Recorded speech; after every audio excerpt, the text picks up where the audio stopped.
حضرت ابوذر رضی اللہ تعالیٰ عنہ سے روایت ہے کہ رسول اللہ صلی اللہ علیہ وآلہ وسلم نے ارشاد فرمایا، جو بندہ لا الہ الا اللہ کہے گا اور پھر اسی پر اس کی موت آ جائے گا وہ ضرور جنت میں جائے گا۔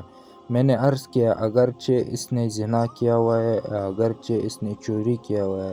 آپ صلی اللہ علیہ وآلہ وسلم نے فرمایا، ہاں، اگرچہ اس نے زنا کیا ہوا ہے، اگرچہ اس نے چوری کیا ہوا ہے۔ میں نے پھر عرض کیا اگرچہ اس نے زنا کیا ہوا ہے، اگرچہ اس نے چوری کیا ہوا ہے؟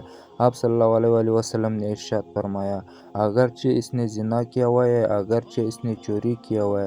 میں نے تیسرا مرتبہ پھر عرض کیا اگرچہ اس نے زنا کیا ہوا ہے، اگرچہ اس نے چوری کیا ہوا ہے۔ آپ صلی اللہ علیہ وآلہ وسلم نے ارشاد فرمایا، اگرچہ اس نے زنا کیا ہوا ہے، اگرچہ اس نے چوری کیا ہوا ہے، ابوذر وہ جنت میں ضرور جائے گا۔